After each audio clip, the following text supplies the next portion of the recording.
tipe-tipe manusia yang akan menghancurkan hidupmu. Satu, manusia yang suka memanfaatkan. Mereka hanya akan mencintaimu sebanyak mereka bisa memanfaatkanmu. Setelah kamu tidak lagi memberikan sesuatu yang dia inginkan, dan sudah tidak berguna untuk kepentingan dia, pastinya kamu siap-siap ditendang. Dan penggantinya tidak akan lebih jauh dari sifat dia yang suka manfaatin, yaitu penjilat. You know penjilat? Dan nomor dua adalah mengeluh. Mereka akan mencuri kedamaianmu dengan mengeluh, mencuri kebahagiaanmu dan mencuri ketenangan pikiran.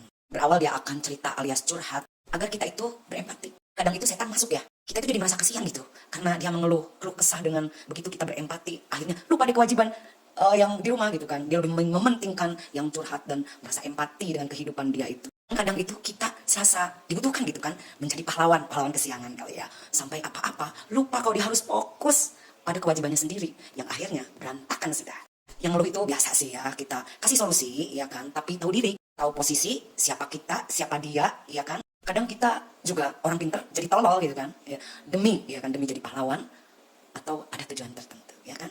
Begitu kalau dengar keluhan, kita baik-baik, kita kasih solusi aja, biasa aja gitu kan. Tidak sampai mengganggu kewajiban kita ya kan. Itu yang orang yang selalu mengeluh itu sebetulnya toksik, tahu nggak? Jadi kelihatan banget gitu kan.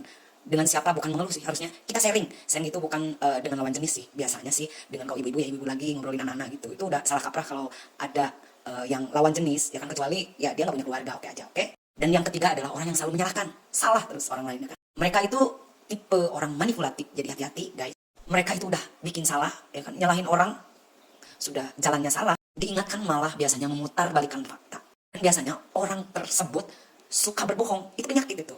Jadi orang yang ngingetin ya kan malah disalahin, itu udah nggak bagus. Itu hindari orang yang suka menyalahkan orang lain. Jadi kerjaan apapun sebetulnya mereka bagus, tetap aja di mata dia itu selalu salah, tinggalkan.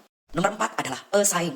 Dia itu mengakui kalau orang lain itu lebih pintar, lebih cakep, lebih bagus, lebih baik semuanya ya kan. Dia mengakui, tapi dia tidak menginginkan dan tidak mau lihat orang lain lebih segalanya dari dia. Maka dari itu nggak ada di matanya dia orang lain itu lebih bagus. Itu juga nggak bagus buat kita, toksik.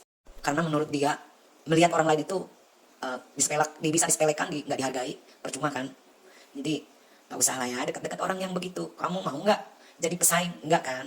Nggak usah, hidupnya itu dia tidak ingin lihat siapapun bahagia, itu aja. Iri, intinya begitu.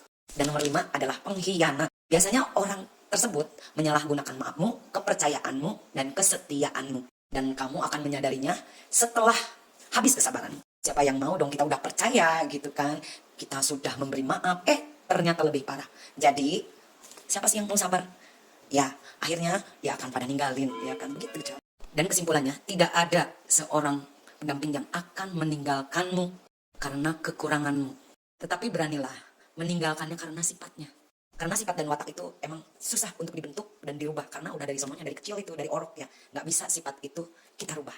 Kecuali dia sadar dan menyadarinya dengan sungguh-sungguh ya kan. Jadi tahu kan, tipe manusia-manusia yang bikin hidup kita hancur.